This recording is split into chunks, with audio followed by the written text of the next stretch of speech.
The January edition of the Magic Circular, that's the magazine of the Magic Circle, featured the tarot deck of Austin Osman Spare that had been discovered in its library.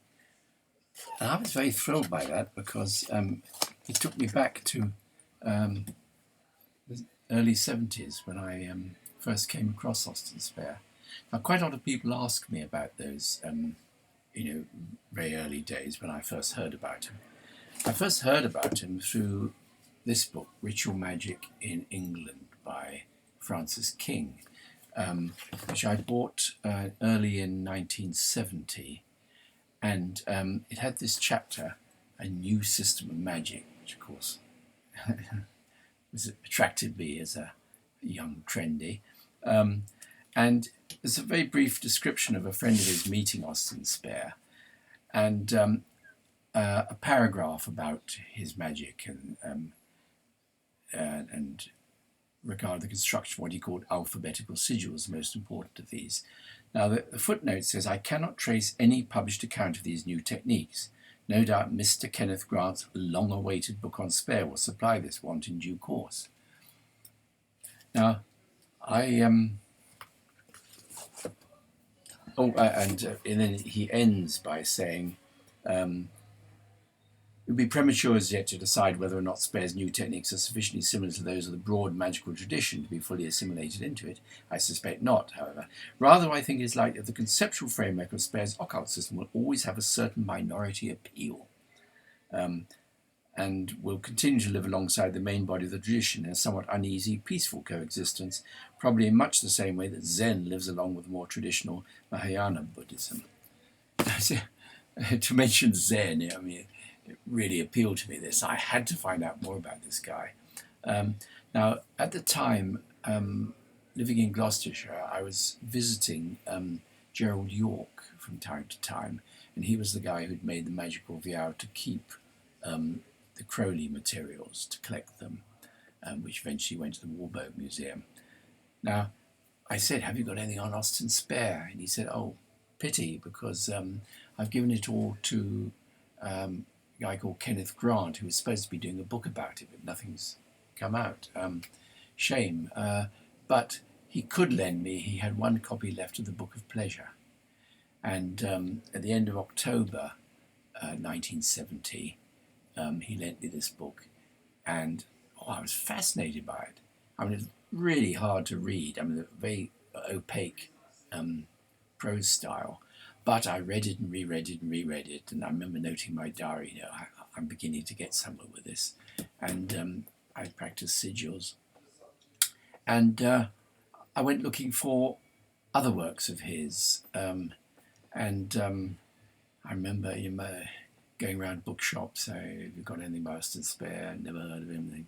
And then, I had my lucky moments, like in Brighton, I managed to get hold of, from one shop, both the Book of Satyrs and the, what was the other one? Anyway, two of his major big original printed books for about £10 and £8. And in those days, that was quite a lot of money.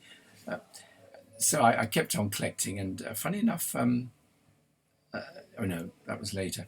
Anyway, I had enough to write a long essay, which I called Spare Parts.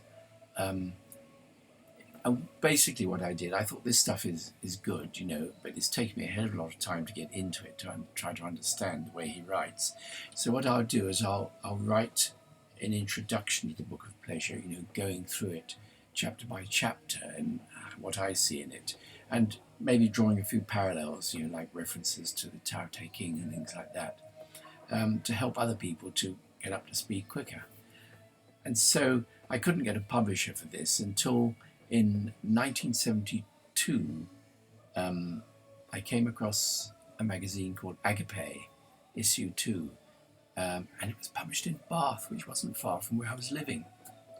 So I zoomed over to Bath and met Andrew Dryly and Keith Mayers, editors of Agape, and begged them for a copy of Agape 1, and they said, I think we've sold out.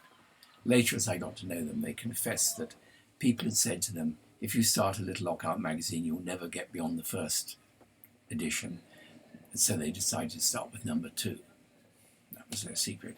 Anyway, they produced number 3, and I suggested doing an Austin Spare edition.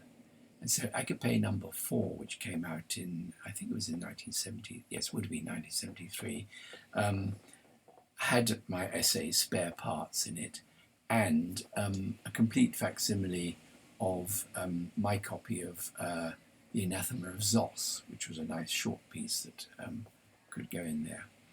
And this created quite a bit of interest, and in fact it was taken up by the people in the north of England who were to become the Chaos Magicians, and introduced them to the ideas of Austin Spare.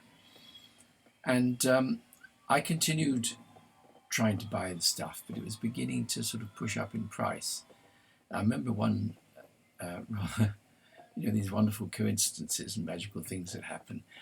I had some shares I'd inherited from Guinness, and every now and again I would get a dividend from them. A cheque would arrive once or twice a year, and one arrived for, I can't remember if we'd gone decimal. It was either £77.70 or £77.07. Anyway, it was 777. I thought, oh, this is significant.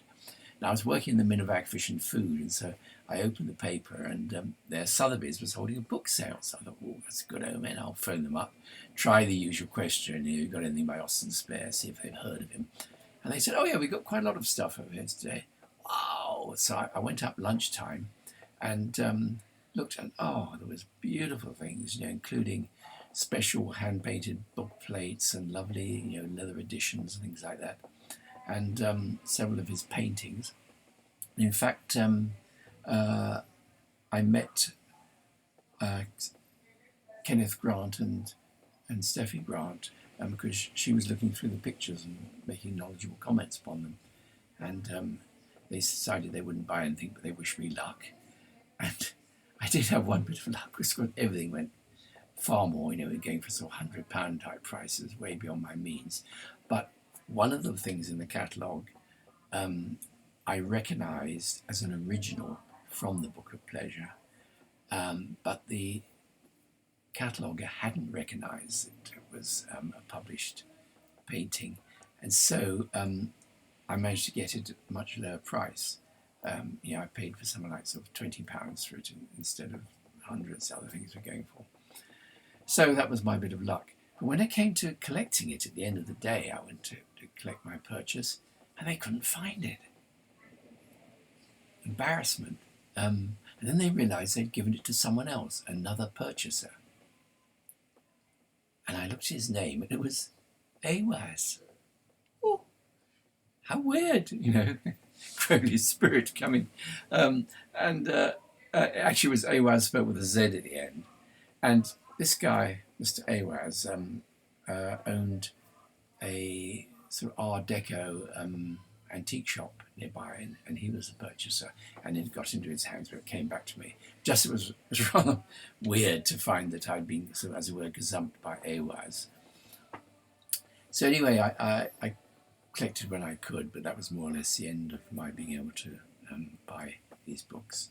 But the article, Spare Parts, continued to be respected as a very good introduction to it, even after Kenneth Grant's book on the Images and Oracles came out. And I had always felt that the thing I wanted to do would be to publish what I call the student's edition. A few people were beginning to publish sort of luxury hardbound copies, reprints of Spare's books, sometimes from my own copy, taking copies of it and reprinting. But I thought what I wanted to do is I couldn't really afford to do that, but just to put everything I've got into reasonably good reproduction in a sort of cheap paperback, so that people could read the original stuff. And eventually the idea was taken up by the Sorcerer's Apprentice, And I think it was sort of early 80s, 82 or so, they published the collected works of Austin Osman Spare as a paperback, and that sold out. And then they did a second edition, again based on my books, but they in that one they put in my article Spare Parts, and it's still available on the Fulgur Press website. But by then, more people were getting interested, and more people knew more than me about Spare. But I was very honoured towards the end of the 80s, I think it was, when Robert Ansell, who was working at Sotheby's and had become interested in Spare, was told that I was an expert by Sorcerer's Apprentice. And so he came to me, and he was very touched that I was prepared to lend him my entire collection. A fellow bibliophile, I was thrilled.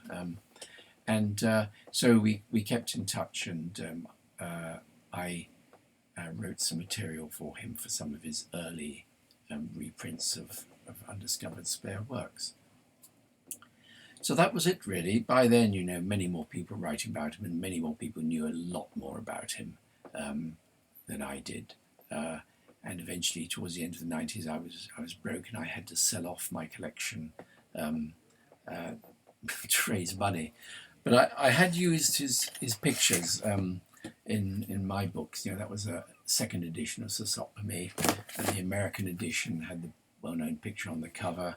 And I used some of the pictures from the Book of Satyrs as illustrations there. And then last of all, what I did on my holidays had this lovely picture that there was a nice story about that, actually, because I had paid someone to produce a cover for the collection.